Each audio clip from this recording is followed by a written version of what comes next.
From CBS News Bay Area, this is the Morning Edition. Thanks for joining us this morning. We made it to Tuesday, October 21st. Let's open up those windows and start this Tuesday.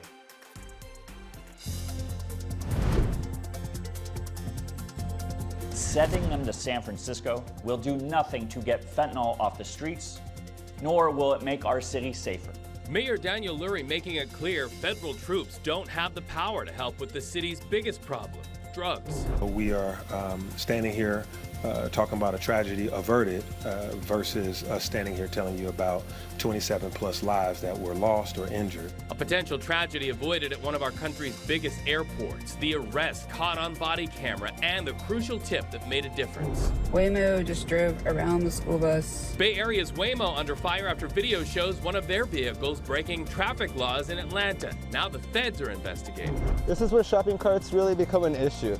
There are thousands of these shopping carts throughout our water system. And shopping carts clogging waterways in the South Bay. The new law giving hope to fishers. Well, good morning. We are still dealing with that nice warm weather pattern here in the Bay Area before we have some big changes right around the corner later this week, bringing in showers and cooler temperatures as early as tomorrow, actually. But let's start off with what we have going on outside today. It's a mild day for us. We're talking about 60s along the coast. We're gearing up for another day of 70s, 80s widespread throughout our inland spots.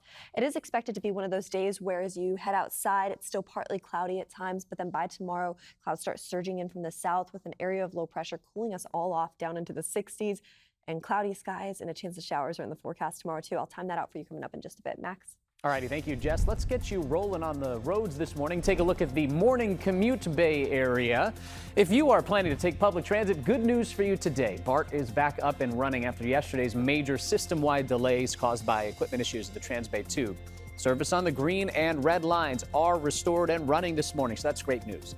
There's still a few delays out there, though, so just be, aware of the BART app. Check that before you head out the door this morning. That is a look at your morning commute. Well, it is the third week of the partial government shutdown with no end in sight yet. And as we get closer to Thanksgiving, Governor Gavin Newsom is warning that millions of people who rely on food benefits may not get their November payments. The governor's office posted on X last night saying in part that if the government shutdown doesn't end, the government doesn't reopen by Thursday, CalFresh benefits may not be funded in November. Newsom's office says that about 5.5 million Californians do rely on those SNAP benefits.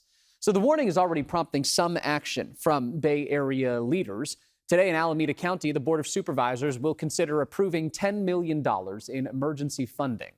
The funding request comes from a push of network of food organizations saying the money would help secure food and distribute it to vulnerable communities. The Alameda County Community Food Bank says about 170,000 people in the county do receive CalFresh benefits. That's about 10% of the population there. The supervisors meet this morning to consider that request. Read. Well, as President Donald Trump pushes forward with plans to send federal troops to police the streets of San Francisco to clean up crime, Mayor Daniel Lurie says those troops don't have the power to help San Francisco tackle one of its biggest problems, and that's drugs. Listen. I am deeply grateful to the members of our military for their service to our country. But the National Guard does not have the authority to arrest drug dealers, and sending them to San Francisco will do nothing to get fentanyl off the streets, nor will it make our city safer. Happening today, the mayor and supervisors expected to get specific about the city's preparedness in light of a potential National Guard deployment to San Francisco. Our teams will be there for a meeting that happens at 2 p.m. All right, taking you around the Bay for headlines where you live, starting in San Mateo County this morning. Well, at 9 a.m., county supervisors will talk about how to fill the seat left behind by ousted Sheriff Christina Corpus. Corpus stepped down last week after the San Mateo County Board of Supervisors voted unanimously to remove her following an independent investigation that found she abused her power. The state also yanked her law enforcement certification. For now, Under Sheriff Dan Perea is in charge. Supervisors have less than 30 days to appoint a replacement, or they'll have to call for a special election. By the way, Corpus retired immediately after that vote, keeping about 90% of her salary, full benefits for life. On the map in the North Bay this morning, supervisors in Napa County will decide whether to raise development impact fees. Those are the fees that developers pay up in that north part of the Bay Area. They hope to use those funds to pay for affordable housing. So the impact will be felt by those who build, those developers of commercial and residential products. We dug into the math here. Fees would increase 10 times what those developers currently pay, in some cases to more than $80 per square foot for larger homes. County planners say the higher fees will help fund workforce housing and steer development away from luxury projects and style projects. Developers warn the move could backfire, though, driving up construction costs and slowing new projects all across the North Bay. In the South Bay, another community crackdown, this time on people who live in RVs. Palo Alto leaders debated into the night on an ordinance that will phase in restrictions on RV parking and ban those so-called van lording situations, which is basically the practice of renting RVs on streets to tenants. Now, according to the latest point-in-time count, the number of homeless in Palo Alto has doubled from the last count 2 years ago. We understand from that count, the majority of those homeless live in RVs. We have gone to the city and we've petitioned them at a minimum to be actually enforcing the laws that they have. Actually, I'm starting to notice that every city and every county, nobody wants the homeless. Communities across the Bay Area, including San Francisco, have added restrictions on RVs since a Supreme Court ruling last summer allowed for expanded crackdowns on encampments, something that Governor Gavin Newsom said, let's get busy on it. For now, Palo Alto is not pursuing a ban like other cities in the Bay, Max. In Pleasant Hill, city leaders approved a rezoning plan that's drawn some pushback from community members. Hundreds of people came out to last night's meeting to voice their concerns. So the city says the rezoning needs to be done in order to align with its newly adopted 2040 general plan and a state mandate to address regional housing needs. People at the meeting told our Amanda Harry that rezoning is going to change what makes their community special.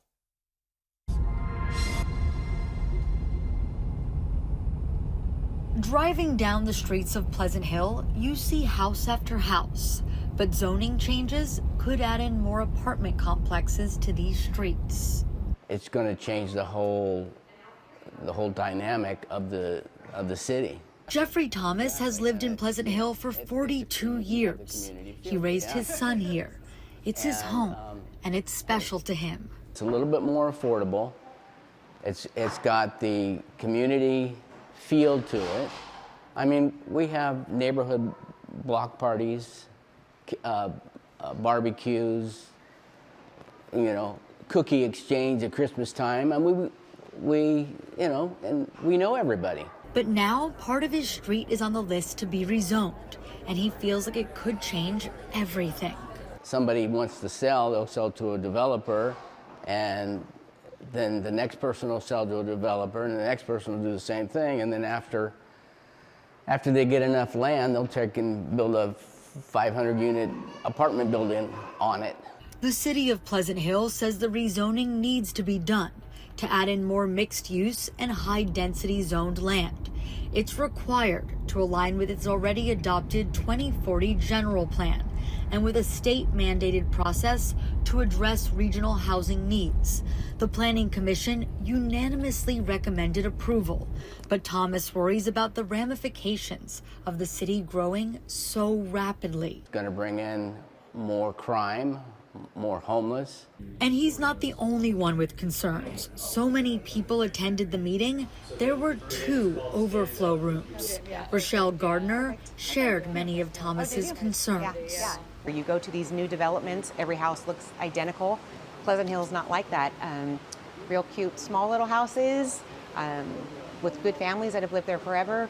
Huge apartments means more congestion, possibly more crime, just more people. We don't have enough services for the people that are already here. She's lived in the city for 23 years, but Gardner says the new zoning may encourage her to think about moving. Unfortunately, yes. We've already, all of us in our neighborhood have been talking about how sad that would be, that it might be a possibility that this is not, the community that we move to. Thomas is also considering it. Okay. His son lives in Tennessee, and it's starting to look more appealing to him. Yeah, absolutely. Everybody here is, like I said, is angry. Amanda reports the council voted 3-1 to approve the rezoning, saying it is needed to keep consistent with that 2040 general plan. The council says they will review the plan for potential changes as well as some rezoning efforts. Well, following the death of former NFL star in Oakland police custody, the family of Doug Martin shares details of his final moments. So Oakland police say Martin tried to break into a home in the Oakland Hills early Saturday morning. And then when officers tried to detain him, there was a struggle. Once they had him, police say Martin became unresponsive and later died at a hospital. Well, his family released a statement. They acknowledged Martin suffered from mental illness. They add the night of the incident, Martin fled his home. Those are their words during the night, and entered a neighbor's residence 2 doors down where he was taken into custody by police. The officers involved have been placed on paid leave as per department policy while an investigation plays out. The time is 6:10 on this Tuesday morning. Vice President J.D. Vance touching down in Israel this morning as the Trump administration tries to hold a delicate ceasefire together. We'll have the latest from the region when we return. North Bay community looking at a potential crackdown on vaping. The plan up for debate this very morning. And heading into the next couple days, these dry conditions quickly come to an end. We're going to see cloudier skies, a better chance of showers in the forecast. I'm going to time that out for you coming up in your First Alert forecast. Now back to you. First Alert Weather, brought to you by AAA Insurance. Get a quote today. This morning, we are remembering a Bay Area chess prodigy. Chess grandmaster and San Mateo native Daniel Naroditsky unexpectedly died on Monday at just 29 years old. A world youth champion by 12 and grandmaster by 18, he ranked among the world's best in both classic and blitz chess, winning the U.S. National Blitz Championship just 2 months ago. He went to high school at Crystal Springs Upland School on the peninsula and graduated from Stanford University. The cause of his death remains unknown at this time. Tributes continue to pour in from across the global chess community. Well, video to our monitors from all over the world brings us new video off of these monitors out of the Middle East. Vice President J.D. Vance touched down in Tel Aviv this morning on a mission to keep the peace agreement between Israel and terror group Hamas on track. Israeli Prime Minister Benjamin Netanyahu told his parliament the two will meet and will talk about regional security issues and even some political opportunities.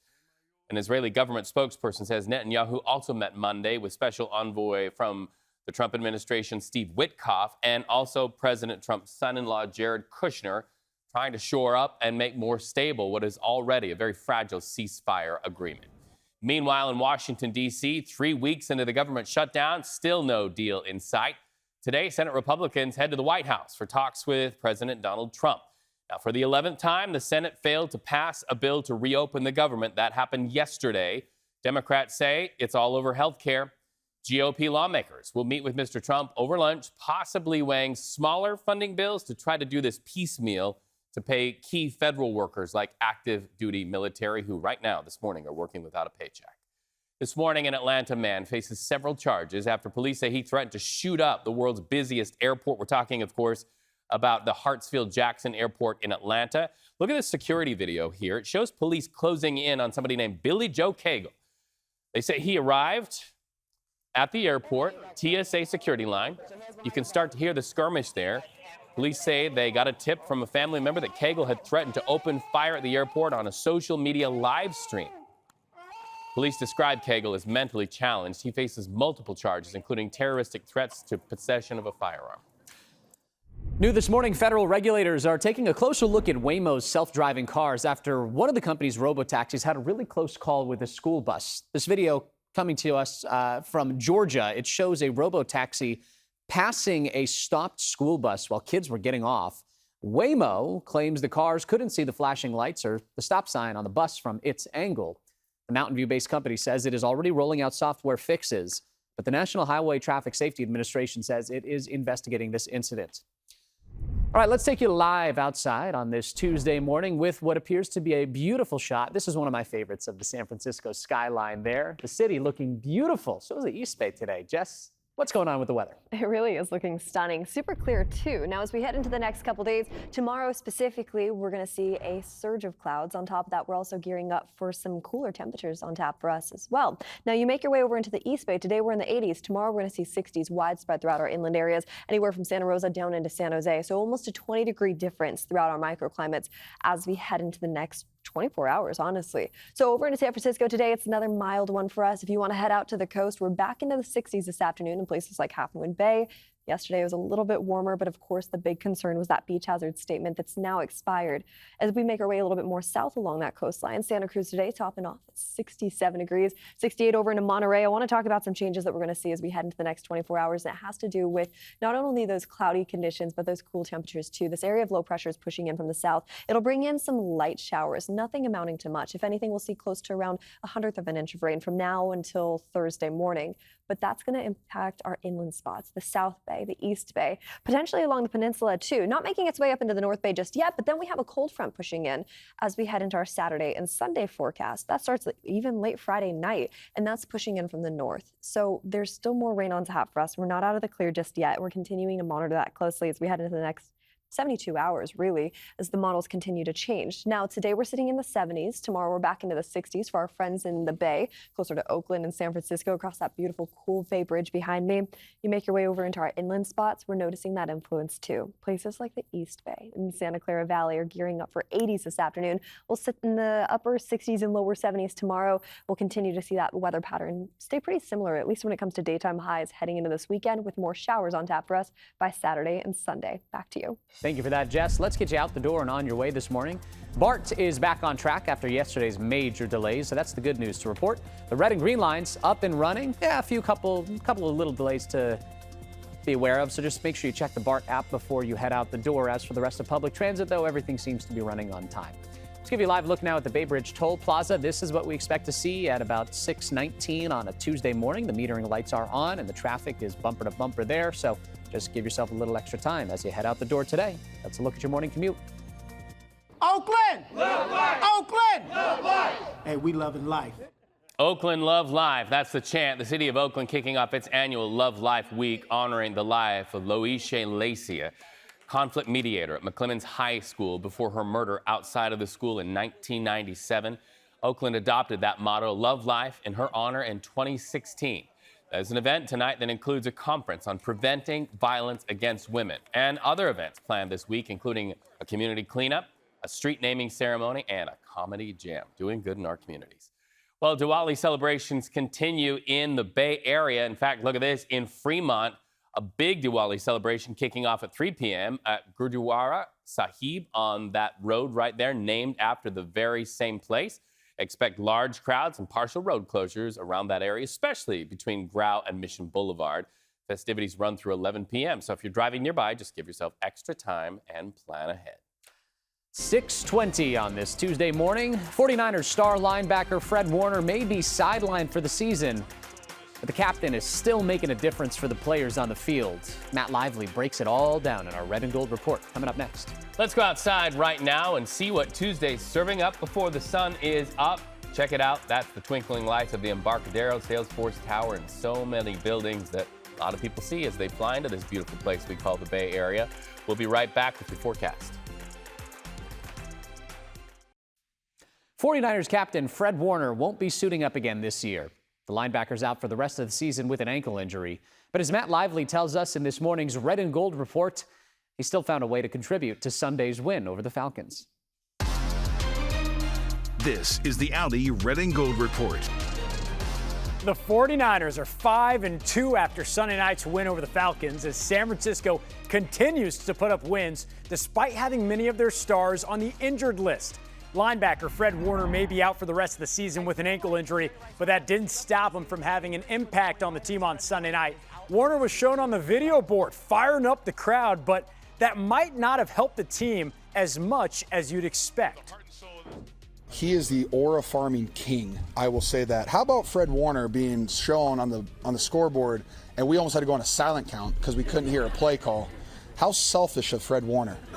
Goodness gracious. On Saturday, he showed up in the meeting room and surprised us. He watched film with us, and he didn't give any pointers, but he allowed us to learn, and he just showed us that he's still here. And for somebody to do that, man, he showed that he really cares, and it's not always about him. For the Red and Gold Report, I'm Matt Lively. The 1-0 pitch.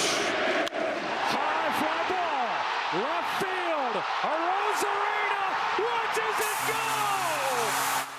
That's a lot of happy people there. A huge home run by George Springer lifted the Blue Jays past the Mariners in Game 7 of the ALCS. That means the World Series is set. It's a lock. The Blue Jays will play the Dodgers for the championship. First game Friday. Let's bring you closer to home now for a live look at Chase Center this morning. The new NBA season tips off tonight. The Dubs are on the road in Los Angeles to take on the Lakers. Still, Dub Nation can cheer on the Steph Curry and the team with a watch party at Thrive City this evening. That starts at 7 o'clock tonight. We did see the Warriors practicing yesterday ahead of the matchup. Expectations are pretty high with Curry, Draymond Green, and Jimmy Butler returning this year, all of them healthy to start the season. And the good news tonight, no LeBron James for the Warriors to deal with. He's been dealing with an injury himself. Still will have a tough matchup, though, against Luka Doncic. We'll have highlights from the game later tonight. The Warriors' home opener at Chase Center is on Thursday. It's 6:25 in the morning. We're glad you're with us on your community station. Okay, so what do you think about this fountain? No, really, what do you think about it? And San Francisco native is trying to save it. It's a little controversial on both sides of the argument, why she's vowing to protect the very famous Vaillancourt fountain from demolition. Still ahead.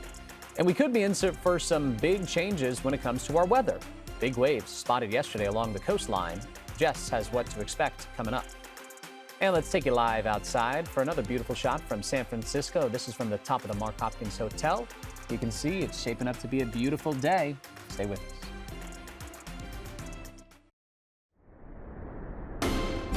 From CBS News Bay Area, this is the Morning Edition.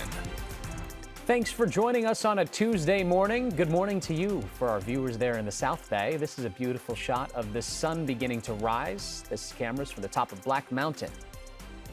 Weather changes could be in the forecast in the coming days. Our chopper caught some huge waves near the Point Bonita Lighthouse. This is the first sign of a series of storms developing in the Pacific. Here's Jess tracking the latest. What's interesting is we're keeping a close eye on what's about to be an atmospheric river hitting the west coast, starting well north of us, but eventually giving us some lasting impacts too. I mean, we could see anywhere up to around 1 inch to 2 inches of rain in some of our North Bay communities just within this Friday, Saturday, Sunday's forecast alone. But we're not there just yet. We're still in our Tuesday forecast, and it is dry and warm out there today as we head outside. We're gearing up for 80s from San Jose off into the East Bay. 80s stretch into the North Bay today. Now by tomorrow, we have this area of low pressure moving in. That's going to cool us down into the 60s throughout most of those inland communities. I'll have more on that coming up in just a bit and why it's going to be an interesting weather forecast for us as we dive into this weekend with that atmospheric river right around the corner. For now, I'm going to send it over to you, Max. All right, thank you for that, Jess. Let's get you out the door and on your way this morning. BART is back on track after yesterday's major delays. The red and green lines are running this morning. That's the good news. There are a few delays to be aware of, so just make sure you check that BART app before you head out the door this morning. That's a look at your morning commute. Well, we got to follow up to the story of a family of 4 killed by a driver in San Francisco's West Portal neighborhood. Diego Cardosa de Oliveira, Matilda Moncado Ramos Pinto, and their 2 children, 1-year-old Joaquin and 2-month-old Kawe, were struck and killed while waiting for a bus last March. Relatives accused the driver of trying to hide assets to avoid liability to that family. In fact, the victim's family says weeks after the deadly crash, Mary Fong Lau moved multiple assets. They say court documents prove that Lau transferred properties out of her name and into limited liability companies, which she owns. Lau is also accused of shifting some properties to third parties, including to her son-in-law. The plaintiff's argument, this amounts to a scheme to avoid paying damages. Now the family is asking the court to void these transfers and this is a big development, add Lau's son-in-law as a defendant. So Lau's attorneys issued a response saying, in part, none of these transfers were intended to evade potential damages arising from this heartbreaking event. By the way, since the crash last year, we went out to the street level to follow up to show changes. The West Portal station has seen several safety upgrades, including new planters serving as barriers, and then you can also see polka dot street murals to clearly mark pedestrian areas outside of that station. Time now for your morning headlines around the Bay, and we're going to start in Alameda County. Leaders there are taking action as immigration enforcement increases nationwide. Supervisors just unanimously approved more than $3.57 million in emergency funding to boost protections for immigrant families and to improve coordination among county agencies and community partners.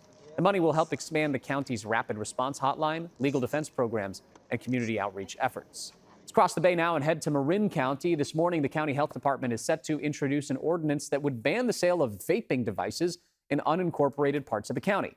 This comes just after a history-making vote in Tiburon last week. That town could become the 3rd city in all of the nation to ban all sales of tobacco products. The ordinance still needs to undergo a second reading and vote in November. The idea originated from a group of local high school students. One day after major delays for BART riders yesterday morning, the MacArthur BART station in Oakland looks to be up and running. No word from BART about what caused the mechanical issue with the train and that Transbay tube, but we knew it was a headache for you. We asked BART about it. Spokesperson tells us the conductor heard a popping sound, which led to BART shutting down those 2 key lines, snarling your morning commute. That went on for some 3 hours. Trains ran on just one single track during the Transbay tube commute. It's incredibly frustrating. Not only like physically because people are aggressive, but like it's an hour and 25 minutes. I have to find a restroom. It's hard. It's hard on people. Hard on people. Stay tuned to CBS News Bay Area for follow-ups on this story and updates on your morning commute every day right here on the Morning Edition. Meanwhile, a major step forward in addressing San Jose's housing crisis, and you can see and hear it right there. A massive new development broke ground in northeast San Jose, right across from the Berryessa BART station. That's not all. They broke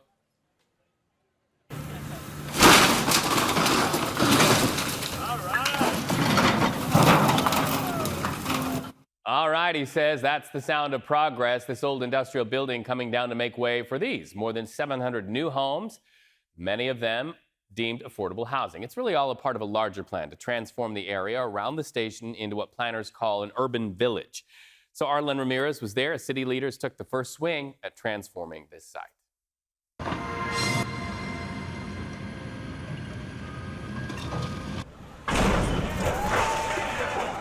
With a hard hat on and hands at the controls, San Jose Mayor Matt Mahan kicked off the first phase of the massive project, demolition. In dramatic fashion, the mayor tore down the first of several old buildings on the 13-acre site in northeast San Jose. 40% of the units here will be affordable, which means we aren't just building housing for the lucky few at the highest echelons of the economy, but this will be a mixed income neighborhood, which is a great thing. Better outcomes for all the kids. The project will bring more than 700 new homes to the area, a mix of single-family homes, condos, and apartments. It also includes ground floor retail and a public park, part of a new transit-oriented neighborhood designed to keep people close to jobs and transit. The Bay Area is basically the most expensive construction market in the world. It teeters from being number 1, number 2. More than Tokyo, more than New York. So it's extremely hard to make these projects pencil and to find the capital to invest in them. Despite those challenges, the project moved forward thanks in large part to federal subsidies for affordable housing. We've needed workforce housing in this valley for decades, and so we're able to add 280 units through some subsidies from the federal government. So the cost of rent will be either 70% of market, 50% of market, or 30% of market. So it really makes a big deal so that people don't have to travel on our roads as far and they can live close to town. The homes are just steps away from BART and major bus lines, part of what planners call a larger transit village. We are meeting the housing demand. This will create ridership on the BART line, and those people will be able to take BART to their jobs in North San Jose and downtown. The project is expected to be complete in 2 years, delivering homes and hope to hundreds of families. It was in 1971 when the Vaillancourt fountain became a fixture of Embarcadero Plaza. For years, it reflected the spirit of artistry in San Francisco. But now the city is considering destroying this fountain right here. Kara St. Cyr spoke with a San Francisco native who believes that the statue and its legacy really needs to be preserved. When Allegra Fisher sees Vaillancourt Fountain, the memories come flooding back. This is around the age when I probably loved running in the fountain the most. To her, the fountain is a symbol of San Francisco's deep connection to the arts. We share such a love of San Francisco and a love of the arts in San Francisco, I think because of the time that I got to spend here with her as a child. And now I have a niece and nephew who will be growing up in San Francisco, and I'm really hoping, to be able to continue to pass that on to them. That's why she sat through nearly 2 hours of public comment. Hello, I'm Allegra Fisher. Pleading with the Arts Commission to save it. As an artist who continues to choose to make San Francisco home, I hope the Commission chooses to invest in public spaces that are unique and full of important art and architectural history. A recent report mandated by the city showed that the fountain isn't ADA compliant.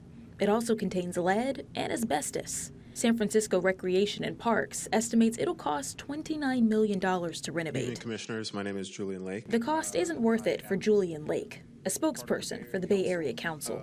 It's no longer fun and interactive for children to play in and communities to engage in. It's now cordoned off and because of safety hazards, has to be fenced away so that folks are not injured in interacting with the fountain itself. While redevelopment plans for the plaza are being drawn, Lake wants the city to consider another structure in the fountain's place. We also can make way for new inspiration. But ultimately, the decision falls on the Arts Commission, who haven't voted on a decision yet. Is it appropriate to have conversations with folk who are interested in raising money from the private sector for these kind of,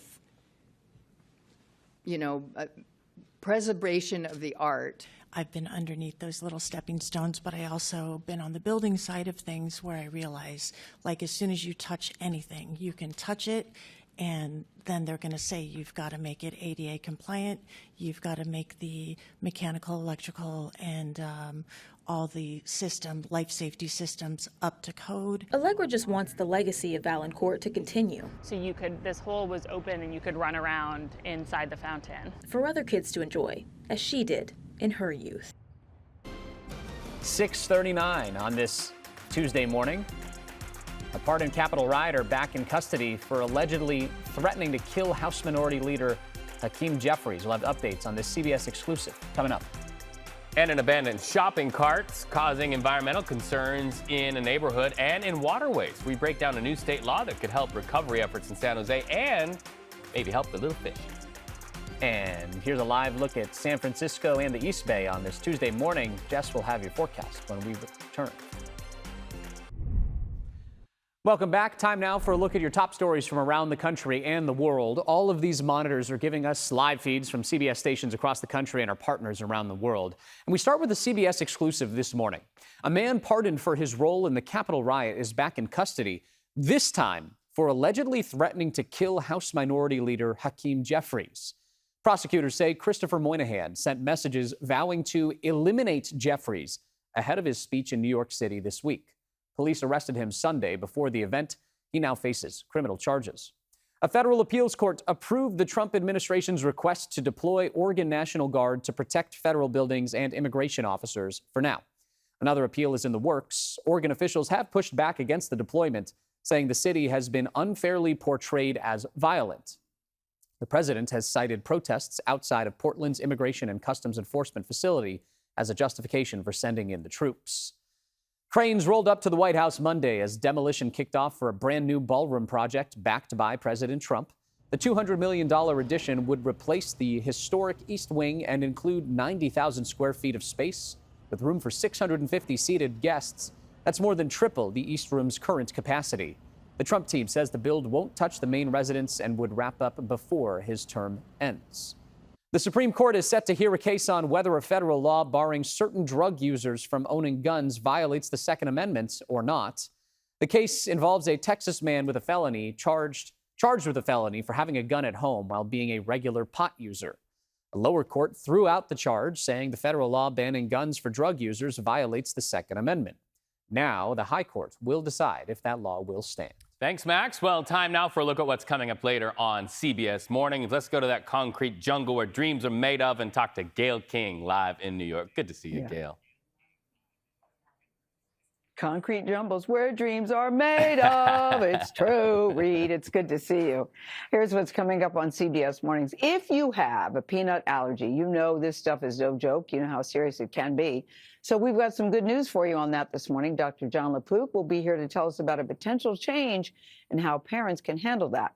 Plus, Vlad talks with trailblazing rabbi, that's Angela Buchdahl, about her journey from feeling like an outsider in her faith to being one of the country's most prominent religious leaders. And we always love it when this guy stops by. Who is this guy? That's author John Grisham. Joins us. He's written more than 50 best-selling books, but never a mystery until now. He's going to tell us what's that all about. We'll see you at 7 o'clock. And Reed, I'm going to go out on a limb with a track record of 50 best-selling books.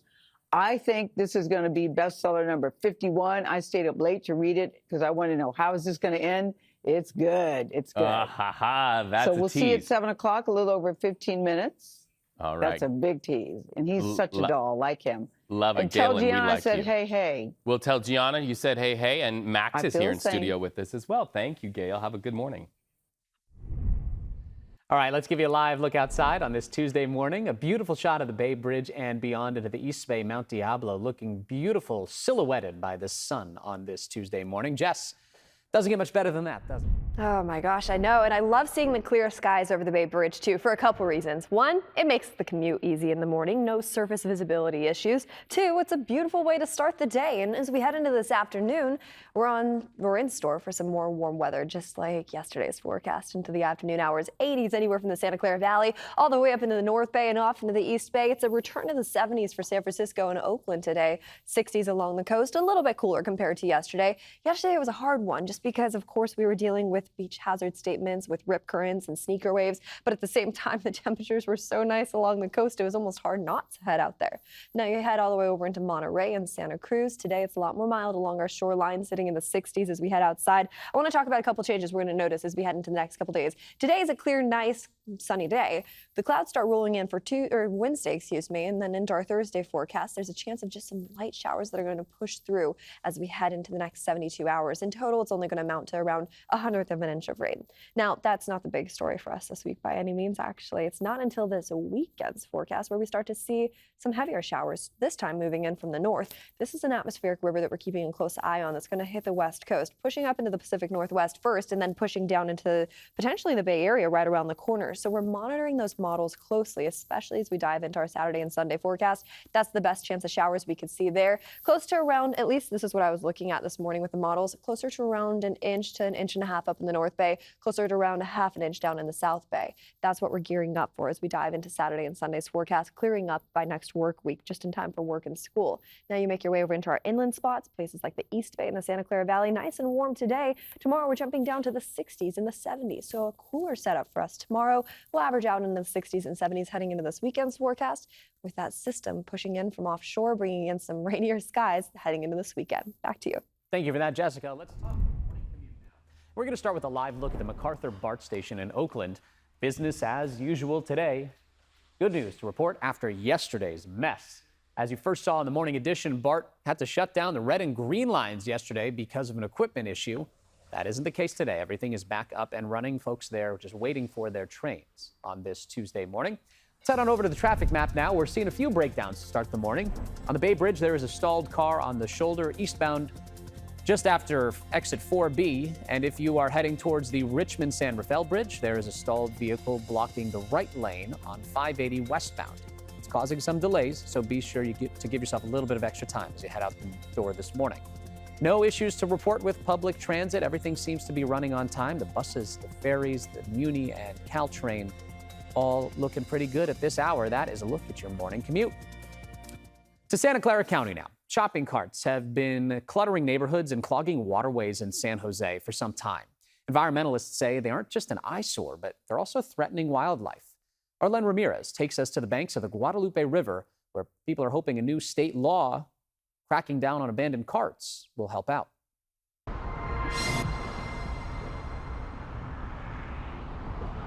So we're going to be getting onto the Guadalupe River Trail. Through overgrown brush and muddy trails, Josh Lopez leads the way, past piles of trash, rusting metal, and many things you might not expect. Some of the more interesting items, like car parts. There's a car light right there. Or over here, there's a little oxygen tank. But as we continue on to the Guadalupe River's edge, a bigger problem comes into view. This is where shopping carts really become an issue. There are thousands of these shopping carts throughout our water systems. Just this stretch alone from the Guadalupe, on the Guadalupe River, from Taylor Street to Heading, we estimate that there's around 100 shopping carts within the waterway. Josh works with the Clean Creeks Coalition. He says random shopping carts can become challenging barriers for fish and wildlife. And even worse, they are sometimes placed by people camping on the river to poach fish, including salmon, trying to complete their spawning runs. We've seen people in the past lay them across the rivers and creeks in the shallow areas where the salmon really have no choice but to go forward. And that ends up putting them in a very bad situation. They end up getting caught in the shopping carts, and then they're very vulnerable to just getting picked up and taken out of the water. But now a new California law just signed by the governor, AB 753, aims to change that by making it easier and faster for cities to clean up abandoned shopping carts. It eliminates a decades-old rule that forced cities to store abandoned carts for 30 days before they could take action. Now cities can move faster and charge retailers for the cost of recovery. I think we shaved 27 days off of what'll be the typical time that a shopping cart, stays out in the public. State Senator Dave Cortese authored the bill, which was also sponsored by the city of San Jose. It creates a system of cost recovery for the cities, and they're a little bit of a hammer so that they can fine the owners of these carts if they don't show up, and I think that's going to cause everybody to get on the bandwagon here. So these things are pretty heavy and whatnot. For Josh Lopez, the change couldn't come soon enough. Some carts have been stuck here so long, they're buried in mud. It takes 2 to 3 people to try to get these things out safely. Josh hopes the new law will help San Jose remove the carts more quickly and lessen the chances they will end up in the river. And with the fall salmon run just weeks away, Lopez says it's a critical time to clean up. These salmon have been coming, they come in here to spawn from the Pacific Ocean, so they've gone a long way and had to go through a lot to get up here. By the time they're in our waters, or in our rivers and creeks, they're pretty weak, and they're just trying to find a nice place to lay their eggs. Josh and his group say San Jose's recent efforts to remove river encampments are having an impact, and polluted pockets are getting harder to find. But the new law could help rivers flow freely once again and give their ancient wildlife a better chance to survive. So under the new law, cities would be able to retrieve and return the abandoned carts right away and charge businesses up to $100 per cart if it becomes a recurring problem. The previous law only charged $50 and kept the lost carts in storage for 30 days. 6:53 on this Tuesday morning. Rising health insurance premiums could cause some serious sticker shock in the coming weeks. How much more you might be paying in our Money Watch report. Like your love.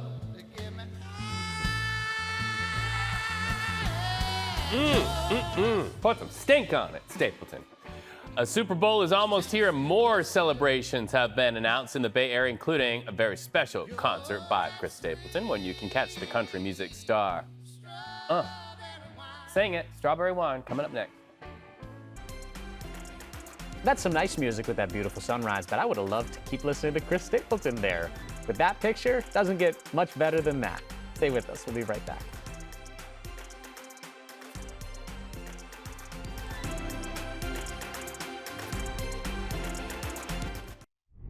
Almost to the 7 a.m. hour, and time now for your Money Watch report. Taking a live look at the big board this morning. We're in positive territory. We promise we'll continue watching this throughout the day. By the time you have your dinner time headlines, we'll know how the headlines influenced investors on Wall Street. So we have some bad news. Brace yourself for sticker shock paying for employer-based health insurance next year. So we get this from a survey from consulting firm Mercer. They found workers could pay 6 to 7% more for their employer-sponsored health plans next year. The new analysis from the Business Group on Health and the Blue Cross Blue Shield Association says you can blame costly treatments like GLP-1 weight loss drugs, plus an aging population that uses more medical services. The Kaiser Family Foundation estimates more than 164 million Americans get their insurance coverage through their employer. Well, after a bumpy ride on the World Wide Web yesterday, Amazon Web Services says the world outage that made headlines, it is over. The massive disruption took down sites like Venmo, Roblox, Snapchat, Fortnite, even the Alexa that you talk to in the morning. Airlines and Amtrak also reported some minor delays. Maybe you need a sweet treat. Well, Little Debbie's iconic Christmas tree cakes turned 40 this year, and to celebrate, new Santa-themed packaging. Jingle all the way. Little Debbie also offering fans a big chance to win their favorite Little Debbie Christmas tree cake flavor in their 40 Days of Giveaways contest. Entry forms can be found on the Little Debbie website. Perfect for dunking in your coffee, Max. Really good right about now. I could also use some coffee. Good reminder, Reed. All right, we're still 3 months out from Super Bowl 60 that's going to happen here in the Bay Area, but plans for an exciting week of celebrations are quickly developing. The Bay Area Host Committee announced the first in a series of concerts leading up to the big game. Listen.